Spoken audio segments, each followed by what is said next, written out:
Olá você, seja bem-vindo ao nosso vídeo. Inicialmente quero dizer que essa palestra ela foi proferida, porém a gravação ficou muito ruim e, portanto, estamos aqui fazendo a sua gravação. Foi realizada então dia 21 de janeiro de 2019. O tema, o Bom Samaritano, é uma parábola contada por Jesus. Mas inicialmente vamos dizer aqui a respeito da diferença entre a Bíblia Sagrada e o Evangelho segundo o Espiritismo. A Bíblia Sagrada é composta do Velho Testamento e o Novo Testamento. O Velho Testamento é antes de Jesus, da época de Moisés. Inclusive, os 5 primeiros livros do Velho Testamento é de autoria de Moisés. E o Novo Testamento, ou o Evangelho de Jesus, ele foi escrito pelos seus discípulos. O Evangelho segundo o Espiritismo, ele contém o conteúdo do novo Evangelho, ou do Evangelho de Jesus, porém de uma forma diferenciada. Ao invés dele colocar por evangelista, ele coloca por tema. Se você quiser o tema amar ao próximo como a si mesmo, é um determinado capítulo e ali contém todas as passagens de todos os evangelistas que falaram daquele tema. O Bom Samaritano. Esta parábola foi então dita por Jesus. O que vem a ser uma parábola?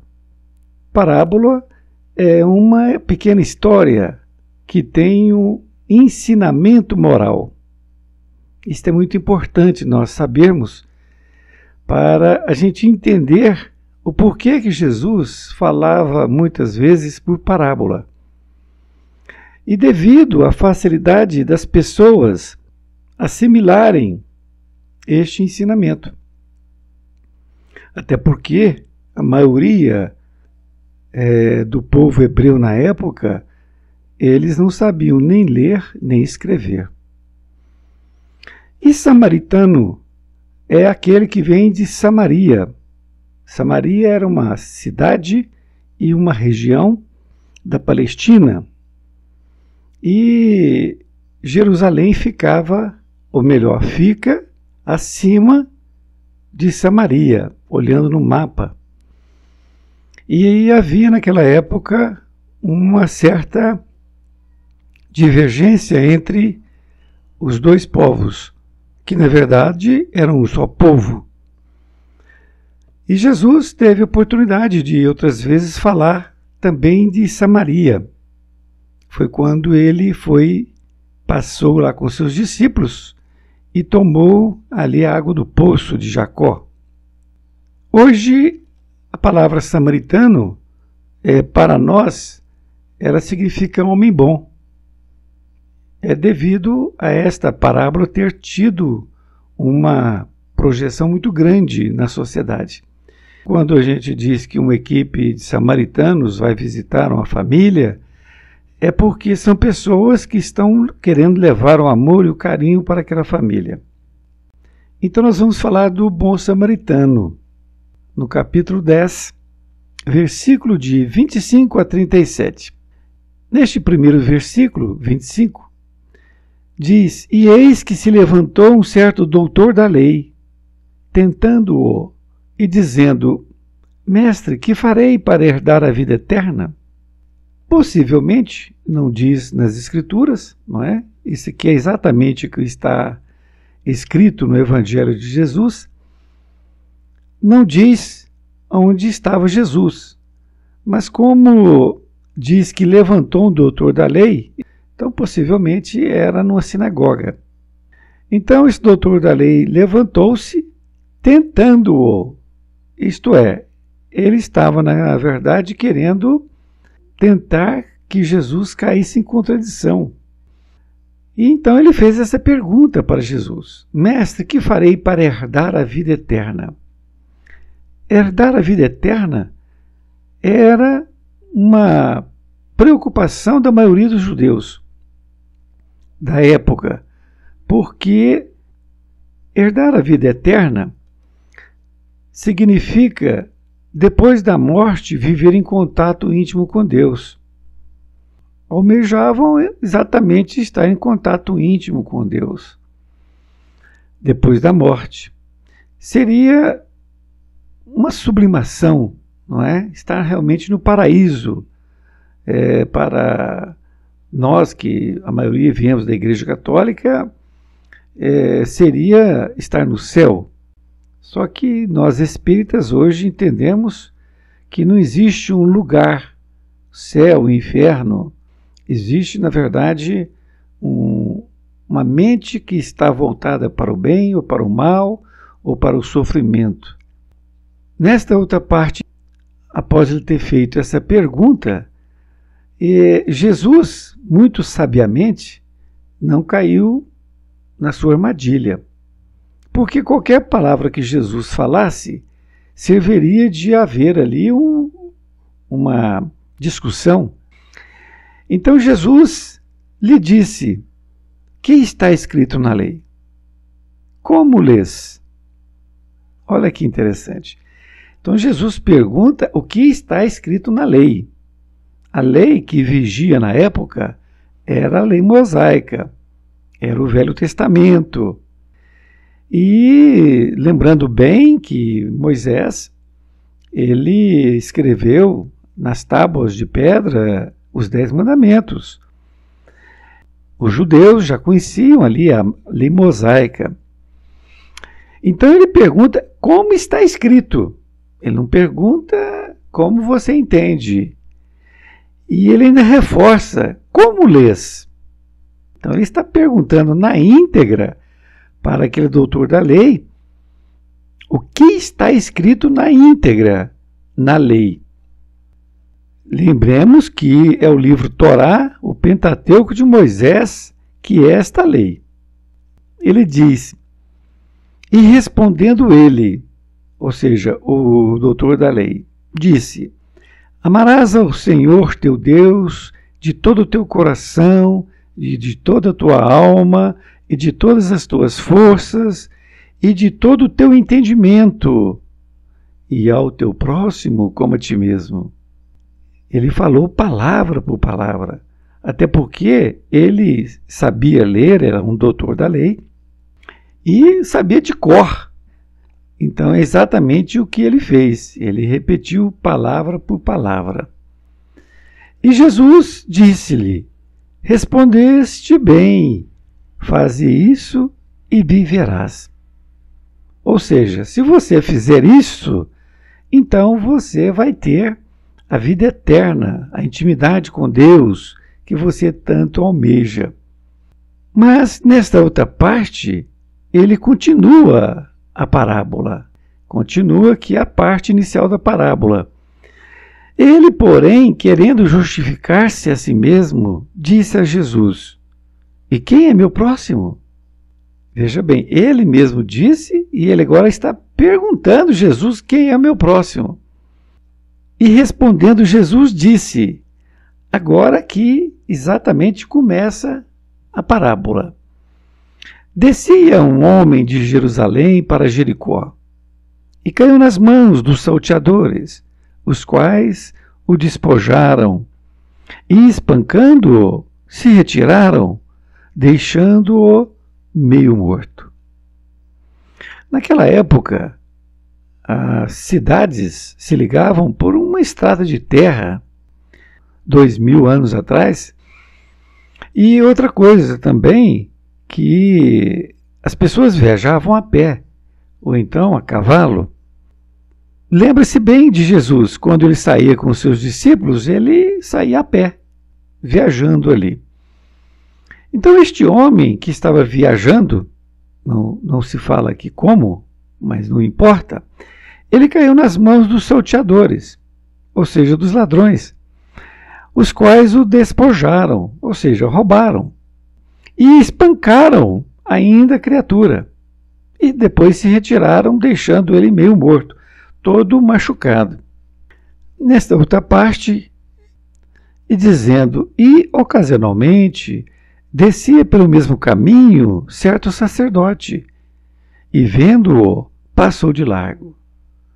Então Jesus diz que, na mesma ocasião, logo após, descia ali pelo mesmo caminho um sacerdote, mas vendo ali o homem, passou de largo, isto é, cortou a volta, né, como se nem quisesse chegar perto do homem.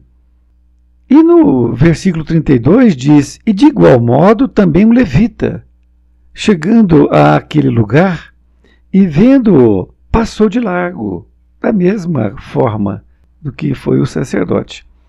Levita vem de Levi. Haviam 12 tribos, e uma dessas tribos era a tribo de Levi, que era o chefe da tribo. E depois que eles, então, tomaram conta da terra prometida, os levitas ficaram responsáveis pela administração dos templos religiosos. Desta forma, ele colocar um levita exatamente para dizer, olha, o levita também conhecia as escrituras.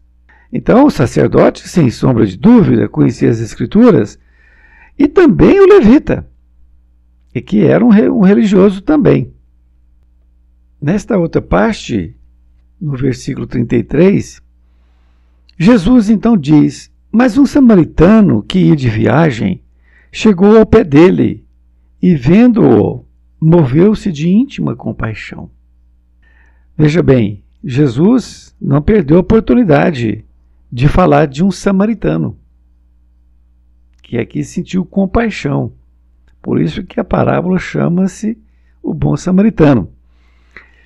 E assim os dois cortaram de largo, né, ali o caminho para não atender o que estava ali quase morto. O samaritano não, ele se moveu de íntima compaixão e, aproximando-se, atou-lhe as feridas, deitando-lhe azeite e vinho e pondo-o sobre o seu animal, levando-o para uma estalagem e cuidou dele. Então ele atou essas feridas, deitando-lhe azeite e vinho, e ainda mais, pondo-o sobre o seu animal. Isto é, ele estava a cavalo ou jumento, não é? Mas ele foi a pé e colocou na sua montaria o que estava ali machucado. E levou-o para uma estalagem. A estalagem era uma pequena pensão que tinha na estrada, não é? Porque como se andava a pé, não se andava um grande percurso, então era necessário dormir no meio do caminho. Então essa estalagem é que abrigou ali os dois. E no outro dia, o samaritano, partindo no outro dia, tirou 2 dinheiros e deu-os ao hospedeiro, e disse-lhe, cuida dele, e tudo que demais gastares eu te pagarei quando voltar. Quanto ele cuidou da criatura, passou a responsabilidade para o hospedeiro, o dono da hospedaria, e já pagou adiantado alguma coisa. E falou para ele, cuida dele, porque eu vou voltar e vou pagar o resto caso você gaste mais alguma coisa. E Jesus agora faz uma pergunta para o sacerdote. Qual, pois, desses 3 te parece que foi o próximo daquele que caiu nas mãos dos salteadores? Então ele passa a pergunta para o doutor da lei. Qual dos 3? O sacerdote, o levita ou foi o samaritano que foi o próximo daquele que estava machucado? E aí, nesta outra parte, o doutor da lei disse, o que usou de misericórdia para com ele. Disse, pois, Jesus: vai e faz da mesma maneira. Veja a importância da parábola, porque ela foi usada, inclusive, para dar esse ensinamento para nós todos. O nosso próximo é aquele que está perto de nós e que precisa do nosso auxílio. É isso que é a palavra próximo, aquele que está perto de nós. Nós ficamos sabendo que ele está doente em outra cidade também, ele está perto de nós, porque a gente ficou sabendo que ele está precisando. Então o próximo é aquele que nós podemos ajudar. Vamos analisar a parábola. Aqui nós temos o primeiro versículo e o último, aqui quando ele fala da parte da lei de Deus. E ele pergunta, o doutor da lei, a respeito de como ganhar a vida eterna. Mas aqui é muito importante nós analisarmos. Vejamos, aqui foi colocado na cor amarela o principal de cada parágrafo: herdar a vida eterna. A pergunta do religioso: saber o que precisava fazer para herdar a vida eterna. E no mandamento do próprio doutor da lei mosaica, dizia, ou diz, melhor dizendo, amarás a Deus e a teu próximo como a ti mesmo. Ora, isto nada mais é do que o primeiro e segundo mandamento. Amar a Deus sobre todas as coisas e ao próximo como a ti mesmo. Vamos aqui falar então de amar, porque o que se disse ali atrás foi em amor. É a palavra amor, amar a Deus sobre todas as coisas e ao próximo como a si mesmo. Neste livro Caminho, Verdade e Vida, psicografado por Chico Xavier, através do Espírito Emmanuel, no capítulo 41, que ele intitulou A Regra Áurea, nós vamos ver a respeito dessa regra áurea, que nada mais é do que o primeiro e o segundo mandamento da lei de Deus, que Jesus disse. Emmanuel faz um comentário interessante, porque os hebreus já tinham este mandamento que está, amarás ao Senhor teu Deus de todo o teu coração, e de toda a tua alma, e de todas as tuas forças, e de todo o teu entendimento, e ao teu próximo como a ti mesmo. Foi dito pelo religioso, não foi? E o que Jesus disse? Amarás a Deus sobre todas as coisas e ao próximo como a si mesmo. Veja que Jesus resumiu o que estava na lei mosaica. Mas outra coisa interessante também, que não só estava na lei mosaica. Então Jesus não foi o primeiro a falar. Jesus já falou uma coisa que era de conhecimento dos hebreus, mas também era de conhecimento dos outros povos. Por exemplo, os gregos. Não façais ao próximo o que não desejais receber dele. Não é a mesma coisa? Então ele diz que você não deve fazer ao próximo o que você não deseja para si mesmo. Os persas, que era outro povo na região, fazei como quereis que se vos faça. Então, todos estão incentivando você a fazer aquilo que você gostaria para si mesmo. Os chineses: o que não desejais para vós, não façais a outrem. Olha, é a mesma coisa. Os egípcios: deixar passar aquele que fez aos outros o que desejava para si. Ou seja, se uma pessoa está passando e ele é aquele que fez para os outros o que desejava para si, deixe ele passar. Tenha respeito para com ele, porque ele é uma pessoa boa. Os romanos: a lei gravada nos corações humanos é amar os membros da sociedade como a si mesmo. Olha que coisa interessante. Até o palavreado é diferente, não é? Na lei romana, dizia que nós temos que amar a sociedade como a si mesmo, como a nós mesmos. Ou seja, amar a todos, não é nossa família, é amar a todos. E aí, Emmanuel faz essa pergunta: por que todos os povos, inclusive os judeus, já tinham conhecimento desta lei? Mas somente Jesus é lembrado como autor dela. Na verdade, ele não é autor da lei, porque ela já existia, não só nos hebreus, como também em todos os povos ali, né, que foram colocados.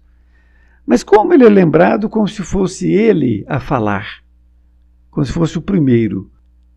Na verdade, todos nós sabemos do primeiro e segundo mandamento por causa de Jesus. Agora, por quê? Emmanuel diz, porque ele não somente falou amar a Deus sobre todas as coisas e ao próximo como a si mesmo, como ele praticou isto nos 3 anos que ele viveu no seu mandato de amor. Ele praticou, ele curou doentes, ele fez de tudo, levou a palavra, o sermão do monte.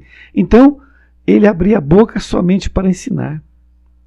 Então, ele realmente amou a humanidade.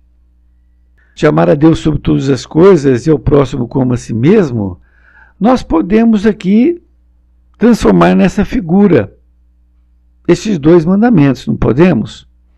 Olha, aqui nós temos na mesma linha o próximo e eu, não é? Ou você, e temos ali um sinal de igual, e Deus acima. O que significa? Podemos dizer que nós temos que amar a Deus sobre todas as coisas, ou seja, que está acima de nós em termos de amor, e que eu tenho que amar o meu próximo como a mim mesmo, igual, da mesma maneira. O amor que eu tenho por mim, eu tenho que dedicar ao próximo. Mas a Deus eu tenho que dedicar um amor maior. Agora é muito interessante quando nós nos reportamos ao Evangelho de João, o evangelista. Ele diz no seu Evangelho o seguinte: aquele que diz que odeia seu irmão, mas ama a Deus, é um mentiroso. Olha que interessante. Aquele que diz que ama a Deus, mas odeia seu irmão, é mentiroso. Então ele está dizendo que não pode amar um e odiar o outro. E ele explica por quê. Ele diz assim: como ele pode dizer que ama a Deus a quem não conhece e odeia o seu irmão a quem conhece? Isto é, você, para amar uma pessoa ou não, é preciso que você conheça. Você não conhece Deus. Como que você pode dizer que ama a Deus? Essa era a contradição daquela pessoa que estava ali dizendo que amava a Deus. Por outro lado, não amava o seu irmão. E isso serve para nós, vamos trazer para nós. Porque às vezes a gente diz que Deus é amado por nós, mas nós temos que imaginar como que é esse amor. E aqui, neste primeiro e segundo mandamento, Jesus está falando em intensidade, isto é, o quanto nós temos que amar. O próximo nós temos que amar como nós amamos, na mesma intensidade. Agora, Deus é o maior que nós podemos ter de amor, nós temos que amar a Deus. Agora, como que eu vou amar Deus ao qual não conheço? A única coisa que a gente conhece é o que Jesus falou sobre Deus. Por exemplo, quando alguém perguntou sobre Deus, ele então fez uma comparação com o pai da terra ou a mãe da terra.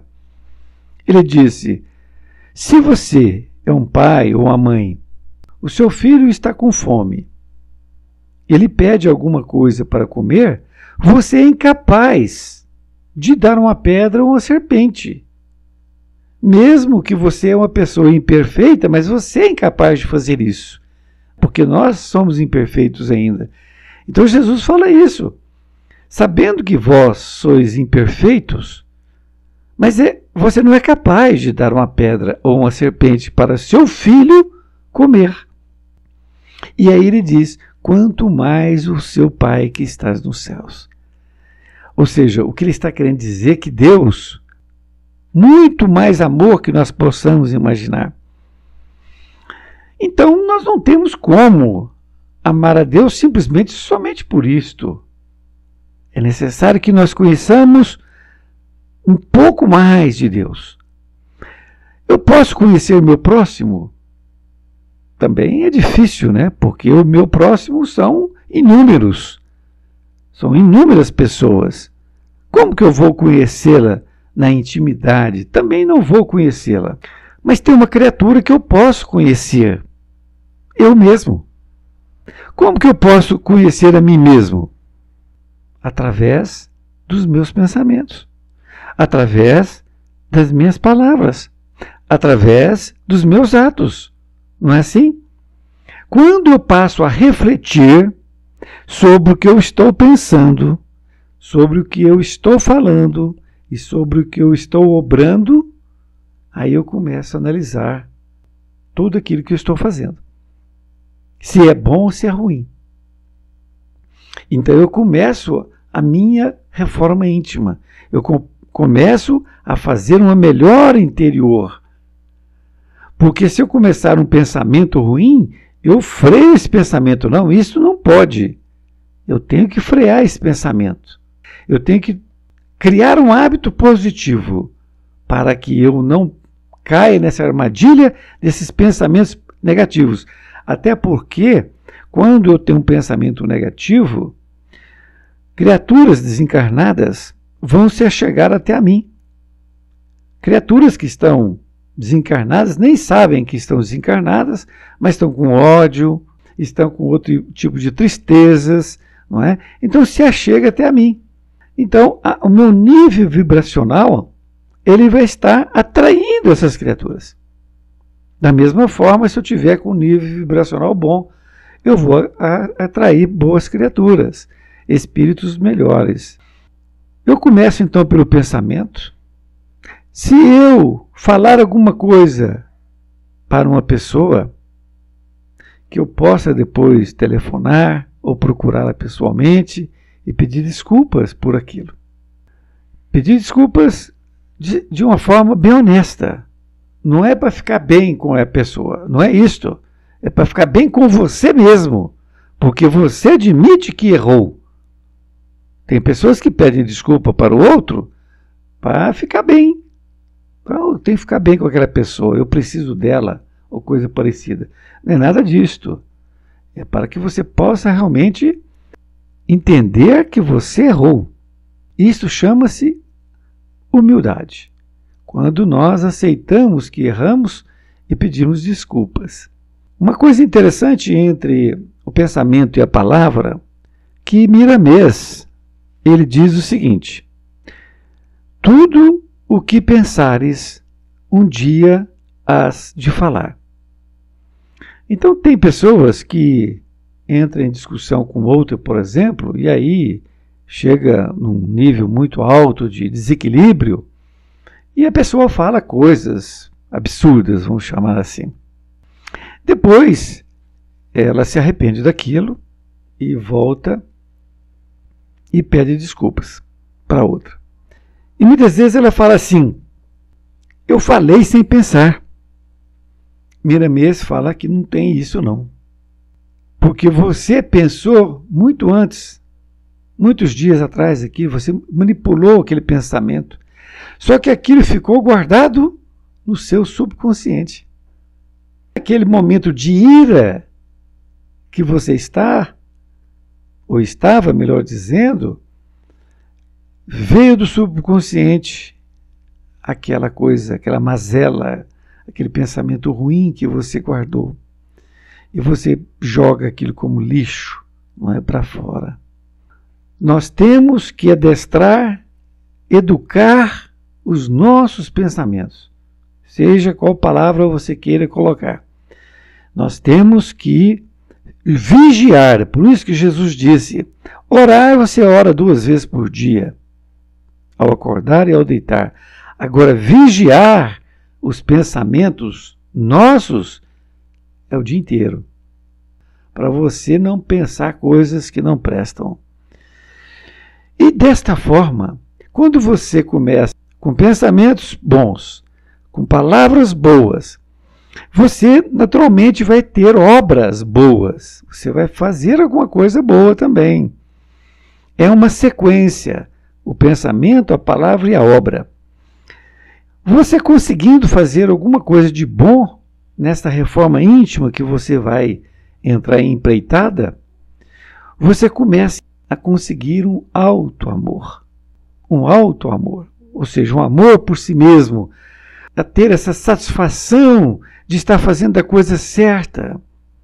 Aí você peça aos seus benfeitores para te ajudarem, por exemplo, no trabalho, que você precisa ali do esclarecimento para poder fazer aquilo que está difícil para você, e você vai ter a tranquilidade para resolver. Coloca naquela situação tranquila para você resolver aquilo, porque muitas vezes você está atordoado, não é? Começa a ficar até meio perdido, mas eles te ajudam a você resolver. E isso é muito interessante, muito interessante. Você começa a ter um sentimento íntimo de auto-amor. Quando você tem esse sentimento de auto-amor com você, você vai ter com o próximo. É automático. Ninguém precisa te pedir o amor. Você dá o amor. Se você tiver 10 unidades de amor, por exemplo, vamos supor que seja uma unidade como quilo, como litro e etc. Se você tiver 10 unidades de amor, você vai dar 10 unidades de amor para o próximo. Se você tiver 20, você vai dar 20. Se você tiver 100, você vai dar 100. E assim sucessivamente. Então, quanto mais amor você tiver, mais você vai dar para o próximo. É isso que Jesus disse. Amar o próximo como a si mesmo. Mas você tem que começar por você. Porque se você não começar por você, você não tem o que dar para o outro. Você só dá o que tem. Nem mais, nem menos. Por isto que quando você ama o próximo, automaticamente você está amando a Deus. Porque veja bem, Deus não é pai de todos nós? Um pai aqui da terra, ele tem filhos. O que um pai deseja com seus filhos? Não deseja que eles vivam em harmonia? Esse não é o primeiro desejo dos pais? Que eles vivam em harmonia? Porque se eles viverem em harmonia quando crianças, a crescer e tal, quando houver o falecimento dos pais, não haverá briga por herança. Como nós pais aqui da terra temos essa ideia de querer que os filhos se amem, Deus, que é pai da humanidade toda, ele quer também que nós nos amemos. É simples assim. Então o que Deus quer? Ele não quer ser amado. Ele quer que nós amemos uns aos outros. Mas fazendo isto, amando o nosso próximo, nós estaremos automaticamente amando a Deus. E o interessante, essa seta que foi aí colocada, quanto mais nós tivermos amor para dar, mais nós receberemos o incentivo de Deus. Porque, como disse Jesus, nós não vamos receber como jogar pérolas aos porcos. Não. Nós vamos receber aquilo que nós dermos conta de multiplicar, como os talentos que ele contou a parábola. Se nós temos condições de multiplicar os talentos, multiplicar esse nosso amor, Deus vai investir em nós, para que nós possamos ser um agente de Deus. Jesus vai investir em nós, os bons espíritos também. Nesta outra parte, nós chegamos à conclusão que para que nós tenhamos este alto amor, nós temos que fazer mudanças de hábitos. Hábitos ruins, nós temos que transformar em hábitos bons. Simples assim. Simples assim nada. É difícil. É muito difícil. Eu sei perfeitamente que é muito difícil. Mas nós temos que fazê-lo. Digo aqui dois livros. O primeiro, Reforma Íntima Sem Martírio. O médium é Vanderlei de Oliveira, pelo Espírito de Hermance. Esse livro não tem somente ele tem depois outros livros que vieram a seguir dessa série que foi feita. E é muito bom de ler, porque você vai se ver dentro do livro. É muito interessante. Da mesma forma, com outro linguajar, Renovando Atitudes, do Francisco do Espírito Santo Neto, pelo Espírito de Hamed.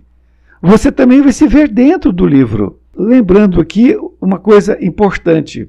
Aqui tem dentro desse livro, Renovando Atitudes, a questão do perdão. Do perdão. Porque ele está no Pai Nosso, não é? O Pai Nosso, nós pedimos a Deus para que nos perdoe, assim como nós perdoamos o nosso próximo, não é assim? E é a mesma coisa. Porque nós somente amamos o outro na mesma intensidade que nós amamos.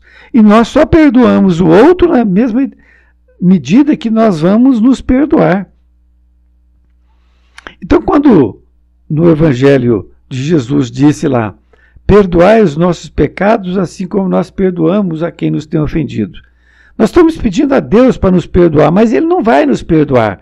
Isto foi uma forma de falar, mas nós é que não vamos nos perdoar.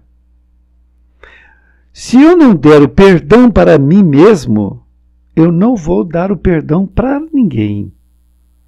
Então, quando você vê uma pessoa implacável, julgando os outros, porque quando se julga é porque não está se perdoando.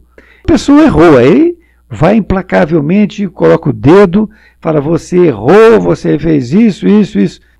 A pessoa não perdoou. Ela está indicando com o dedo que a pessoa errou. E a pessoa sabe que errou, mas ela está massacrando a outra criatura.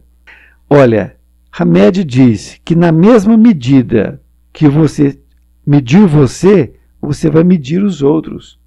E é exatamente isso que vai acontecer. Se você medir o outro implacavelmente, você também vai medir a si mesmo.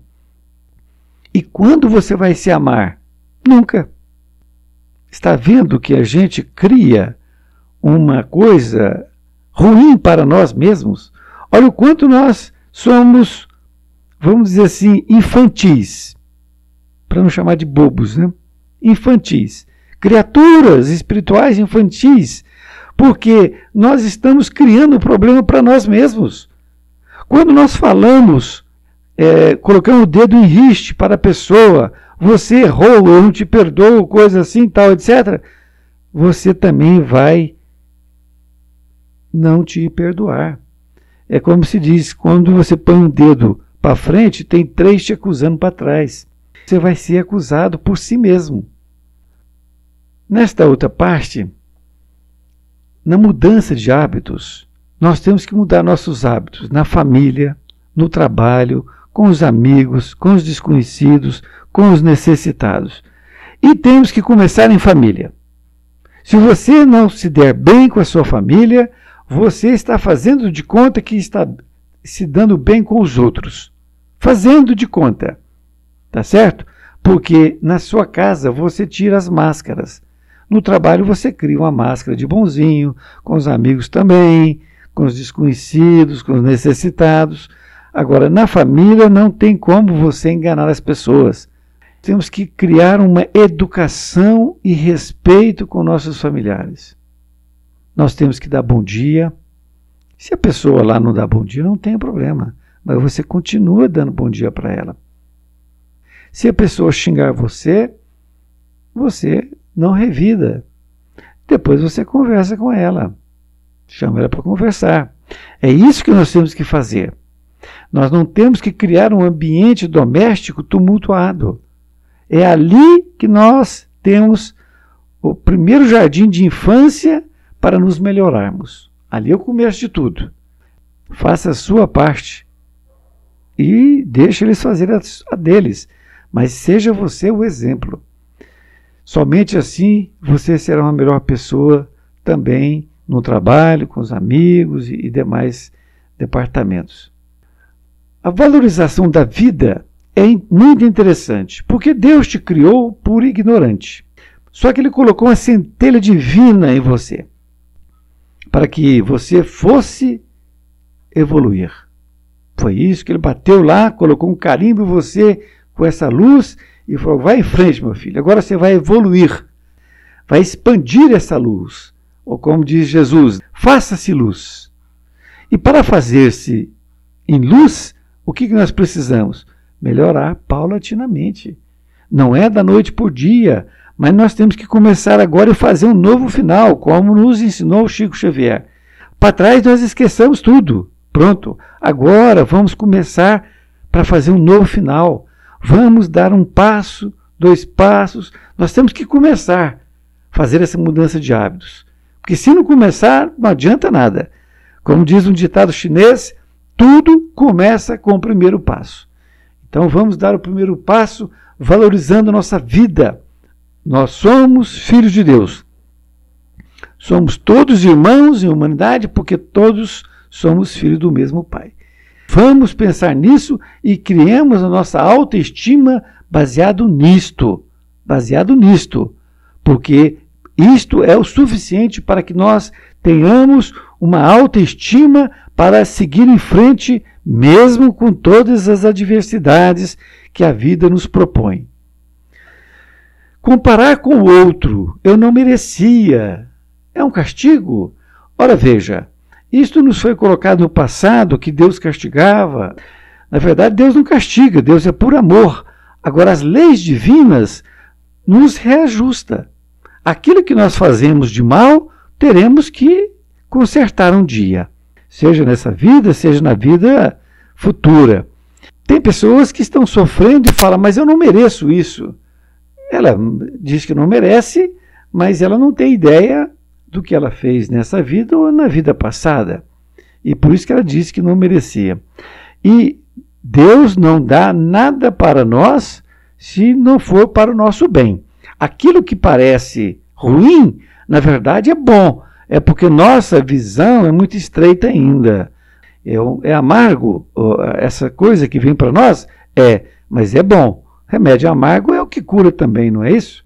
Agora, comparar com outro, isso é a pior coisa que possamos fazer. Por quê? Comparar com outro, você está comparando com uma criatura que não tem nada a ver com você. Por quê? Porque cada um de nós foi criado em épocas diferentes. Cada um de nós tem uma idade espiritual diferente. Cada um de nós temos vivências diferentes também. Porque ao longo desses anos que a gente está caminhando nessa evolução, nós tivemos encarnações diferentes, um número de encarnações diferentes e tivemos vivências diferentes. Então, comparar um com o outro é uma lástima, é uma coisa completamente equivocada. Aqui, o julgamento, como eu falei lá atrás, a tua medida, da mesma forma que você julgar o outro, você vai julgar a si mesmo também. A felicidade depende de você. De você. Há um equívoco também entre as pessoas. Um jovem casal, por exemplo, começa a namorar e aí resolvem morar juntos ou qualquer coisa do gênero, né? Ou casar, ficam esperando ser amado pelo outro. Ora, isto é um equívoco muito grande. Por quê? Porque logo de 1 ou 2 anos ou 3 anos, o que vai acontecer? Ao que começar ali os pequenos entendimentos, porque eles tiveram vivências diferentes, nas próprias famílias que eles vieram, começa a haver divergências entre o que um e o que o outro pensa. Começa então só a desavença. Havendo a desavença, pronto, tem que separar. Mas o que foi que aconteceu? O que aconteceu é que cada um deles ficou esperando ser amado pelo outro. E sexo não é amor. E quando vê, aí acaba tudo, inclusive também o sexo ali, a relação. Então veja bem, procurar a felicidade no outro é um equívoco muito grande. Você pode ser amado pelo outro, mas você é que tem que dar amor. E ele é que tem que dar amor. Agora, se você não tem amor para dar e ele não tem amor para dar, não vai dar nada. É um que está egoisticamente pensando no outro em receber amor. Por isso que a felicidade depende de você. Você é que tem que criar um alto amor. Tempos de ignorância. Quando nós ignorávamos tudo que hoje nós já sabemos, tudo aquilo foi coberto pelos tempos de ignorância. Nós estamos perdoados, vamos assim dizer. Por quê? Porque nós não sabíamos o que estávamos fazendo. Vamos dar um exemplo. Tem uma pessoa, nos tempos idos, na roça, analfabeta, ficava lá pitando um cigarro de palha, e aí ela morre com efizema pulmonar. Olha, ela não sabia nem o que estava fazendo, melhor dizendo. Então estava ali pitando para espantar os mosquitos, para descansar um pouco.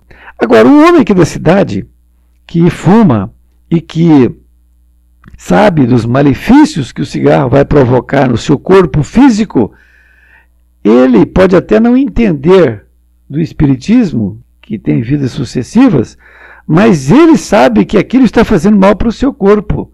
É o mesmo que ele estar suicidando. Porque se ele deveria ir até os 80 anos, então ele não vai aos 80 anos mais. Ele vai até os 60 ou 70, mas vai no final de vida péssimo, porque é uma morte muito ruim. O dever e o direito de cada um. O egoísmo faz com que as pessoas não vejam o direito do outro, só vê o direito de si mesmo. Quando você começa a ver o direito seu e que o seu direito vai até onde começa o direito do outro, aí você está tendo humildade, porque você está percebendo que o outro também tem seu direito. Por incrível que pareça, isso parece simples, mas há muitas pessoas que não pensam assim. Elas pensam que é o tal do egocentrismo. O ego é tão grande que ela acredita que o mundo tem que girar em volta dela. Todos são serviçais dela. Ela pode ter muito dinheiro, não importa, mas aquilo não a faz uma pessoa melhor do que os outros. Aprendendo a perdoar. É exatamente o que nós já dissemos a respeito do perdão no Pai Nosso. Tem um lugar na vida. Tem pessoas que ainda têm inveja. Inveja do que o outro possui materialmente, ou da vida que leva, ou da felicidade que o outro transmite. Ele fica ali com inveja. Mas por que ficar com inveja? Então a inveja é uma doença que a pessoa vai criando uma energia negativa dentro dela mesma e aquilo vai se transformar numa doença. Todo aquele sentimento de ruim que ela está tendo. O teu lugar na vida é onde você está. Não queira o lugar do outro. Você quer uma coisa parecida com o que o outro já chegou? Então lute para isto. Você tem que realmente lutar para isso. Lutar no sentido de você estar otimista, levantar, trabalhar e fazer a sua parte. Como disse Jesus, conhecereis a verdade e ela vos libertará.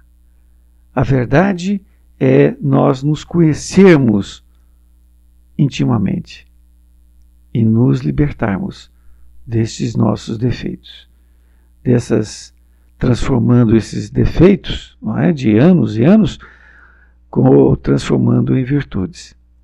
Aqui eu disse obrigado pela presença de todos, então eu digo obrigado por ter ouvido e visto esse vídeo até agora.